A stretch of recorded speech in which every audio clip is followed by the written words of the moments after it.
Hello दोस्तों, आप सभी का स्वागत है अपने ही चैनल जीके माध्यिका पर। दोस्तों, आज के इस वीडियो में स्टेट एग्जाम 2025 के लिए पेडागोजी एंड अदर स्किल से 50 प्रश्न देखेंगे, जो दोस्तों आपके एग्जाम के लिए काफ़ी हेल्पफुल रहेगा। इसलिए वीडियो के अंत तक देखिएगा। अगर चैनल पर नए हैं तो चैनल को सब्सक्राइब जरूर कर लीजिएगा। तो चलिए आज का वीडियो शुरू करते हैं। तो दोस्तों, पहला प्रश्न है, कक्षा में बेहतर अनुशासन रहता है यदि?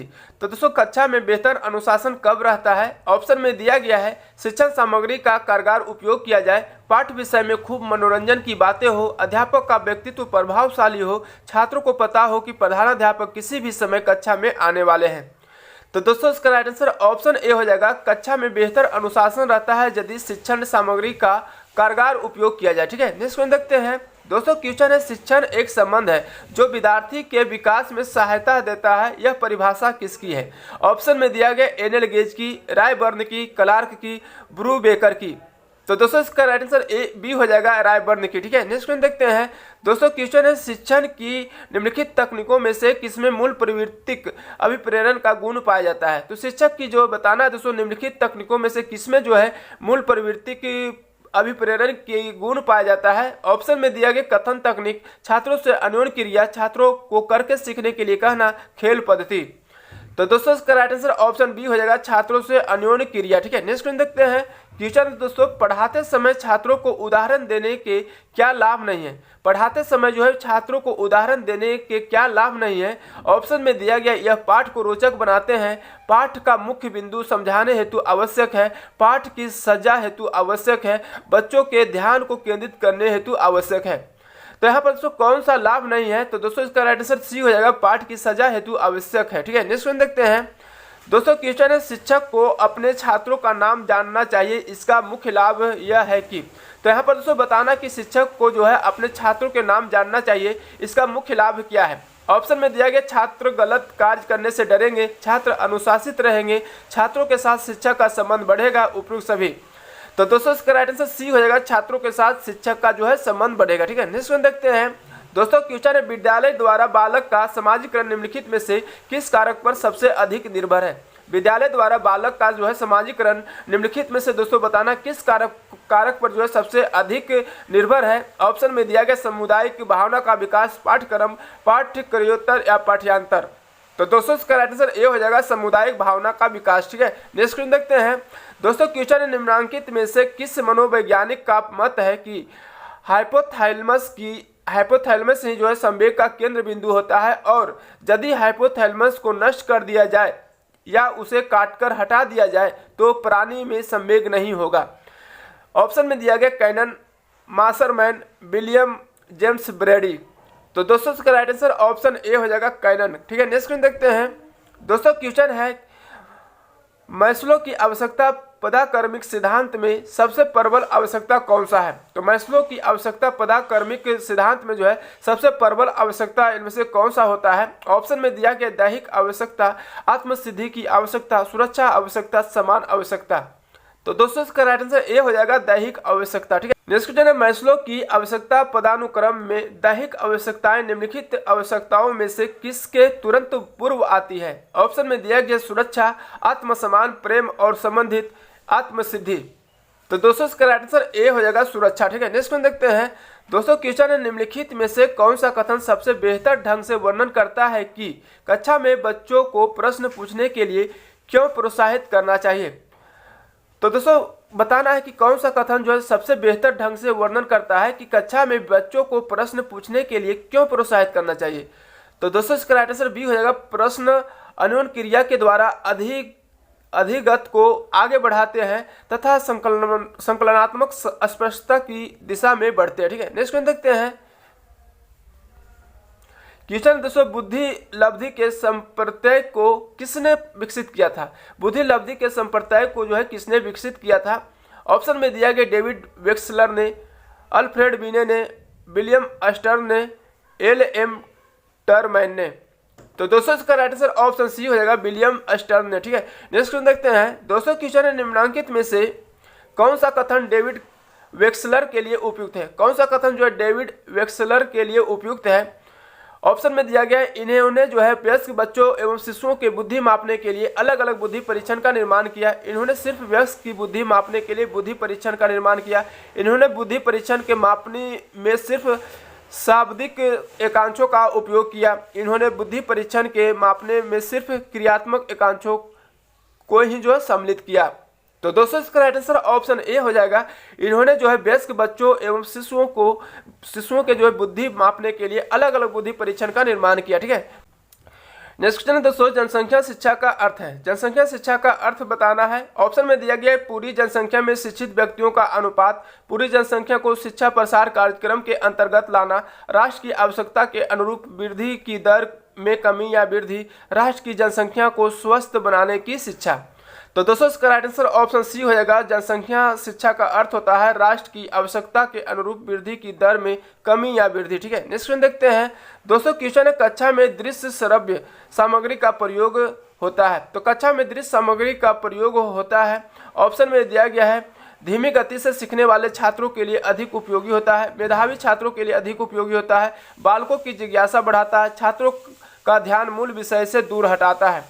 तो दोस्तों इसका राइट आंसर ऑप्शन ए हो जाएगा। कक्षा में जो है दृश्य श्रव्य सामग्री का प्रयोग धीमी गति से सीखने वाले छात्रों के लिए अधिक उपयोगी होता है। ठीक है, नेक्स्ट क्वेश्चन देखते हैं दोस्तों। क्वेश्चन है वही सफल शिक्षक हो सकता है जो, तो वही सफल शिक्षक हो सकता है जो ऑप्शन में दिया गया नियमित गृह कार्य देता है, अच्छे अंक देता है, छात्रों की प्रगति के प्रति सजग रहता है, कठोर अनुशासन रखता है।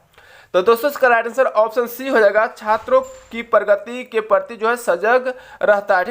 नेक्स्ट क्वेश्चन दोस्तों, शैक्षिक अवसरों की समानता की आवश्यकता निम्नलिखित कारण से है। तो दोस्तों शैक्षिक अवसरों की समानता की आवश्यकता जो है निम्नलिखित कारण में से बताना है, इनमें से कौन से कारण से है। ऑप्शन में दिया गया इससे समता मूलक समाज की स्थापना हो सकेगी, इससे लोकतांत्रिक व्यवस्था सफल होगी, इससे राष्ट्र के लोगों में प्रतिभा की खोज का विस्तार होगा, उपयुक्त सभी। तो दोस्तों इसका राइट आंसर डी हो जाएगा, उपयुक्त सभी। ठीक है, नेक्स्ट क्वेश्चन देखते हैं दोस्तों। क्वेश्चन है राष्ट्रीय शिक्षा नीति 1986 में समाविष्ट समान पाठ्यक्रम का उद्देश्य निम्नलिखित मूल का विकास करना है। ऑप्शन में दिया गया धर्मांता, धर्मनिरपेक्षता, भाग्यवाद, रूढ़िवाद।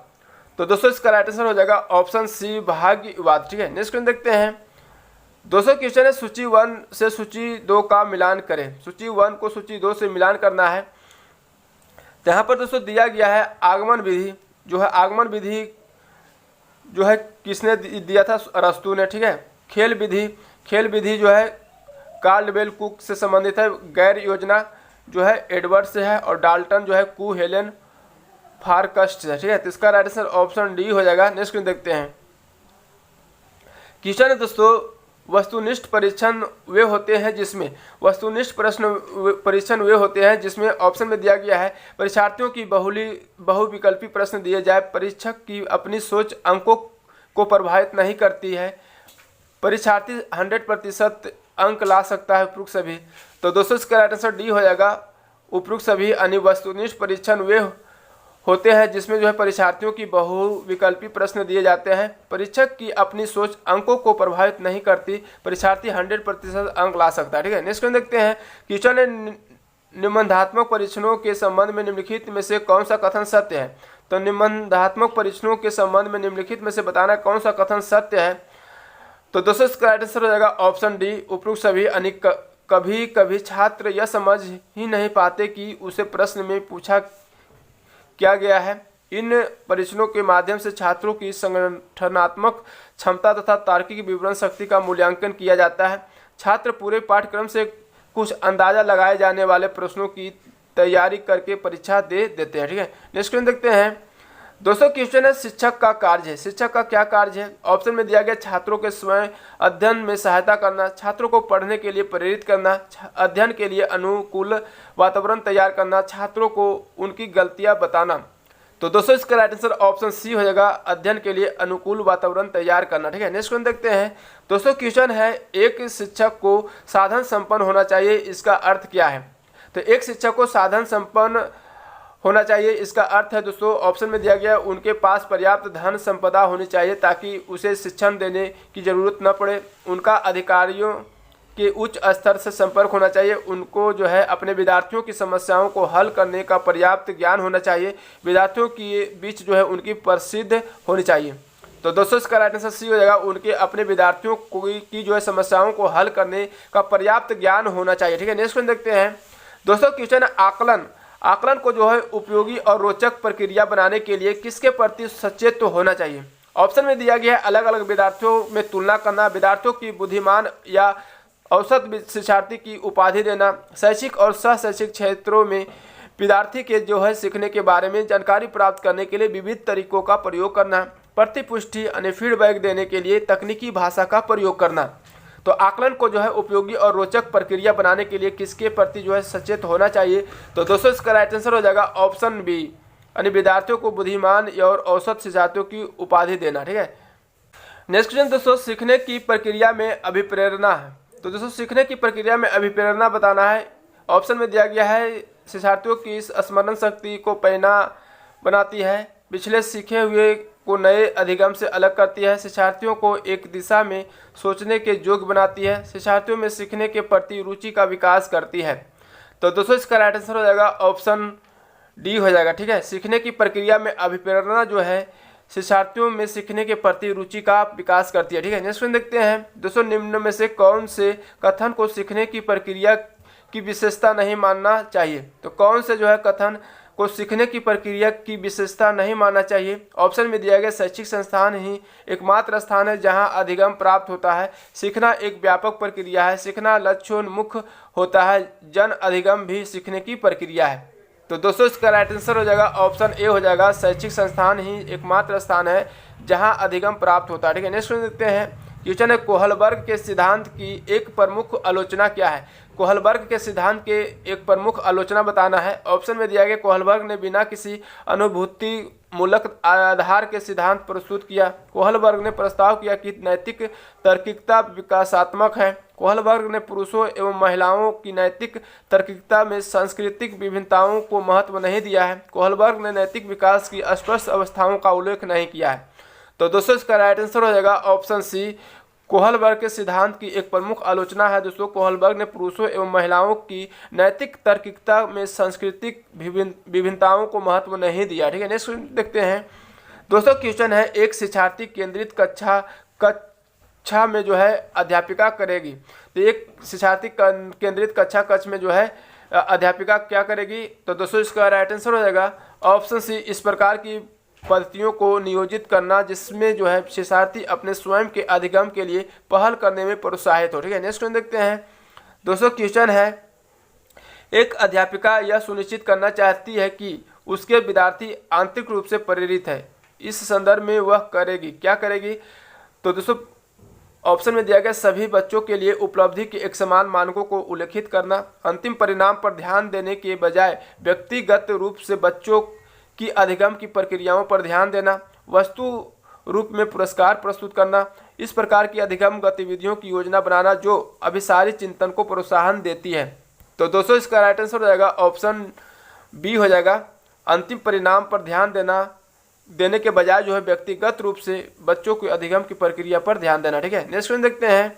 नेक्स्ट क्वेश्चन है कक्षा परीक्षणों में अच्छा प्रदर्शन करने में एक बच्चा की असफलता हमें इस विश्वास की तरफ ले जाती है कि। तो दोस्तों इसका राइट आंसर हो जाएगा ऑप्शन बी हो जाएगा कि पाठ्यक्रम शिक्षण पद्धति तथा आकलन प्रक्रियाओं पर विचार करने की आवश्यकता है। ठीक है, नेक्स्ट क्वेश्चन देखते हैं दोस्तों। क्वेश्चन है पियाजे अनुमोदन करते हैं कि पूर्व संक्रियात्मक बच्चे याद रखने में असमर्थ होते हैं, निम्नलिखित कारकों में से किसको उन्होंने जो है असमर्थता के लिए जिम्मेदार ठहराया है। ऑप्शन में दिया गया परिकल्पित निगमनात्मक तार्किकता की अयोग्यता, व्यक्तिगत कल्पित कथा, विचार की अनुकर्मणीयता, उच्च स्तर की अमूर्त तार्किकता की कमी। तो दोस्तों इसका राइट आंसर ऑप्शन सी हो जाएगा, विचार की अनुकर्मणीयता यानी पलट न सके। ठीक है, नेक्स्ट क्वेश्चन देखते हैं दोस्तों। क्वेश्चन है भारतीय राष्ट्रीय कांग्रेस ने पहला असहयोग आंदोलन किस वर्ष शुरू किया था। तो भारतीय राष्ट्रीय कांग्रेस ने पहला असहयोग आंदोलन किस वर्ष शुरू किया था। तो दोस्तों इसका राइट आंसर सी हो जाएगा 1920 में। ठीक है, नेक्स्ट क्वेश्चन देखते हैं आज़ाद हिंद फौज दिवस किस तिथि को मनाया जाता है। आज़ाद हिंद फौज दिवस जो है किस तिथि को मनाया जाता है।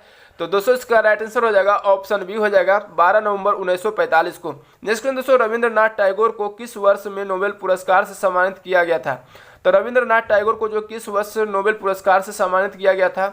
तो दोस्तों इसका राइट आंसर हो जाएगा ऑप्शन सी हो जाएगा 1913 में। ठीक है, नेक्स्ट क्वेश्चन है, किसी निश्चित कूट भाषा में BAYWATCH को इस प्रकार लिखा जाता है तो उसी कूट भाषा में EFRON को किस प्रकार लिखा जाएगा। यहाँ पर दोस्तों BAYWATH को जो है इस प्रकार लिखा गया है। तो सबसे पहले दोस्तों B और Z में अगर देखते हैं तो -2 करने पर Z आता है, AY में देखते हैं तो -2 करने पर, Y और W में -2 करने पर, इसी प्रकार दोस्तों सभी में -2 करने पर जो है बनाया गया। ठीक है, तो इसी प्रकार दोस्तों इसको करेंगे, E का -2 करेंगे तो क्या आएगा, तो C आएगा, E का करेंगे तो क्या आएगा, D आएगा, R का करेंगे P आएगा, O का M आएगा, N का L आएगा, तो ऑप्शन बी हो जाएगा। ठीक है, नेक्स्ट क्वेश्चन देखते हैं, दिए गए विकल्पों में से उस पद का चयन करें जो निम्नलिखित श्रेणी में प्रश्न चिन्ह के स्थान पर आ सकता है। यहाँ पर क्या आएगा बताना है। यहाँ पर दोस्तों 2, 3, 5, 7, 11 के बाद क्या आएगा 13 आएगा, क्योंकि दोस्तों यहाँ पर जो है बढ़ते क्रम जो है अभाज्य संख्या लिया गया। ठीक है, अब अक्षर में देखते हैं तो दोस्तों A और C में देखते हैं तो ABC यानी +2 करने पर, C और F में देखते हैं तो +3, F और J में देखेंगे तो +4, J और O में देखेंगे तो +5 और O के बाद देखेंगे +6, तो कितना कौन सा अक्षर आएगा, तो U आएगा। ठीक है, तो U और 13 ऑप्शन C हो जाएगा। ठीक है, नेक्स्ट क्वेश्चन देखते हैं, एक महिला की ओर इशारा करते हुए रमन ने कहा, उसके इकलौते भाई का पुत्र मेरी पत्नी का भाई है, उस महिला का रमन से क्या संबंध है, यानी रमन का जो है उस महिला से क्या संबंध है बताना है। तो दोस्तों इसका राइट आंसर ऑप्शन ए हो जाएगा, पत्नी की पिता की बहन। ठीक है, नेक्स्ट क्वेश्चन देखते हैं, दोस्तों क्वेश्चन है, उस संख्या का चयन करें जो निम्नलिखित श्रेणी में प्रश्न चिन्ह के स्थान पर आ सकती है। प्रश्न चिन्ह के स्थान पर क्या आएगा बताना है। यहाँ पर जो 4, 13, 27, 82 और 165 के बाद बताना क्या आएगा। तो यहाँ पर सो अगर 4 × 3 और +1 करते हैं तो 13 आता है, 13 × 2 +1 करते हैं 26, इसी प्रकार 26 × 3 +1 करते हैं तो 82 और 82 × 2 +1 करेंगे तो 165। अब दोस्तों आगे क्या करेंगे तो × 3 और +1 करेंगे तो 165 × 3 +1 करेंगे तो कितना आएगा, जो 496 आएगा, तो ऑप्शन ए हो जाएगा। ठीक है, नेक्स्ट क्वेश्चन देखते हैं, दोस्तों क्वेश्चन है, हाथ का अंगुली से वही संबंध है जो पेन का किससे संबंध है। तो हाथ का जो है संबंध अंगुली से वही है जो पेन से क्या होगा बताना है। तो दोस्तों इसका राइट आंसर हो जाएगा ऑप्शन ए, नीब। ठीक है, नेक्स्ट क्वेश्चन देखते हैं, दोस्तों क्वेश्चन है, भारत के किस राज्य की लुढ़कती पहाड़ियों की भूमि के नाम से जाना जाता है। तो भारत के किस राज्य को जो है लुढ़कती पहाड़ियों की भूमि के नाम से जाना जाता है। तो दोस्तों इसका राइट आंसर ऑप्शन डी हो जाएगा, मिजोरम। ठीक है, नेक्स्ट क्वेश्चन देखते हैं, दोस्तों भारत के किस राज्य को प्राचीन समय में कामरूप के नाम से जाना जाता है। तो भारत के किस राज्य को जो है प्राचीन समय में कामरूप के नाम से जाना जाता है। तो दोस्तों इसका राइट आंसर सी हो जाएगा, असम। ठीक है, नेक्स्ट क्वेश्चन देखते हैं, दोस्तों क्वेश्चन है, रूस की मुद्रा का नाम क्या है। तो रूस की मुद्रा का नाम बताना है, इनमें से क्या है।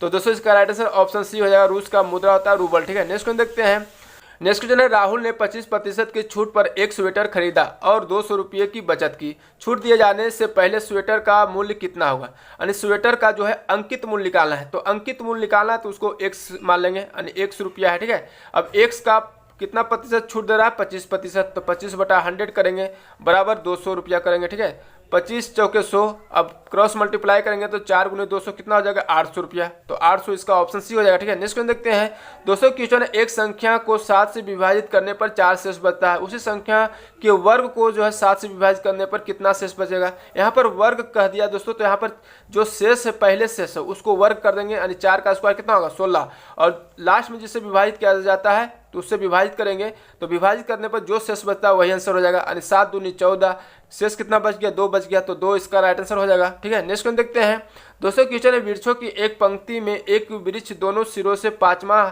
है, तो बताइए कि पंक्ति में कुल कितने वृक्ष हैं। दोनों सिरों से 5वां पर है, इधर से भी 5वां और इधर से भी जो है 5वां पर है, तो 5 5 कितना हो जाएगा 10 और -1 कर देंगे, यानी 9, तो 9 इसका राइट आंसर ऑप्शन बी हो जाएगा। ठीक है, नेक्स्ट दोस्तों, एक धनराशि 15 वर्षों में मूल राशि की 3 गुनी हो जाती है, समान साधारण ब्याज की दर पर मूल राशि कितने वर्षों में स्वयं 5 गुनी हो जाएगी। दोस्तों एक फॉर्मूला याद रखिएगा, r = n-1 × 100/t। अगर दोस्तों r निकालना हो तो t यहाँ पर आएगा, अगर t निकालना हो तो यहाँ पर t आ जाएगा, r यहाँ पर आ जाएगा। ठीक है, तो इस फॉर्मूला को याद रखिएगा, r = n-1 × 100/t। अब यहाँ पर दोस्तों r निकालना है, पहले r निकालेंगे क्योंकि यहाँ समय दिया गया है और 3 गुना हो रहा है, तो 3 - 1 करेंगे तो 2 हो जाएगा, 2 × 100 और बटा 15 हो जाएगा। ठीक है, अब r का वैल्यू निकल के आ गया। अब दोस्तों आगे बोल रहा है कि समान साधारण ब्याज की दर से मूल राशि कितने वर्षों में स्वयं की 5 गुना हो जाता है, तो यहाँ पर समय निकालना है। अब t का फॉर्मूला लगाएंगे, t = n-1 5 - 1 करेंगे 4 × 100 बटा आर, आर का वैल्यू कितना है 200 बटा 15, यानी 200 नीचे हो गया, ऊपर चला जाएगा 15, 0 से 0 कट गया, 2 दूनी 4, अब 2 गुने 15 करेंगे कितना होगा 30 होगा, 30 ऑप्शन बी हो जाएगा। ठीक है, नेक्स्ट क्वेश्चन है दोस्तों, 9 सेंटीमीटर लंबाई, 6 सेंटीमीटर चौड़ाई और 6 सेंटीमीटर ऊंचाई वाले एक घनाभ को पिघलाकर 3 सेंटीमीटर भुजा वाले कितने घन बनाए जा सकते हैं। तो यहाँ पर घन की संख्या निकालना है, घन की संख्या मान लेंगे n। ठीक है, अब n इक्वल टू करेंगे दोस्तों घनाभ का आयतन बटा घन का आयतन, घनाभ का आयतन लंबाई गुने चौड़ाई गुने ऊंचाई, 9 गुने 6 गुने 6, अब बटा घन का आयतन होता है भुजा की 3 गुने 3 गुने 3। अब इसी को सोल्व करेंगे दोस्तों तो 3 तिया 9, 3 दूनी 6 और 2 गुने 6 कितना हो गया 12, तो 12 ऑप्शन बी हो जाएगा। ठीक है, नेक्स्ट दोस्तों, संविधान प्रारूप समिति के समक्ष प्रस्तावना का प्रस्ताव किसने रखा था। संविधान प्रारूप समिति के समक्ष जो है प्रस्तावना का प्रस्ताव जो है किसने रखा था, तो दोस्तों इसका आंसर ए हो जाएगा जवाहरलाल नेहरू। ठीक है, नेक्स्ट दोस्तों, भारत में पहली कपड़ा मिल कहाँ संचालित हुई थी। तो भारत में पहली जो है कपड़ा मिल कहाँ संचालित हुई थी, तो दोस्तों इसका राइट आंसर ऑप्शन डी हो जाएगा बॉम्बे। ठीक है, नेक्स्ट क्वेश्चन देखते हैं दोस्तों, क्वेश्चन है विषुवतीय रेखा क्षेत्र के सघन वन लाभदायक है। विषुवतीय रेखा क्षेत्र के सघन वन जो है लाभदायक है किसके लिए, तो दोस्तों इसका राइट आंसर डी हो जाएगा इमारती लकड़ी के लिए। ठीक है, नेक्स्ट क्वेश्चन दोस्तों, केंद्रीय अप्रत्यक्ष कर और सीमा शुल्क बोर्ड यानी CBIC ने भारत और किस देश के बीच जो है electronic origin data exchange system launch किया है, तो दोस्तों इसका राइट आंसर बी हो जाएगा कोरिया। ठीक है, तो दोस्तों आज के वीडियो यहीं तक रहने देते हैं, फिर मिलेंगे नेक्स्ट वीडियो में। अगर वीडियो अच्छा लगा तो लाइक करिएगा, चैनल पर नए हैं तो चैनल को सब्सक्राइब करके बेल आइकन जरूर दबा लीजिएगा। जय हिंद।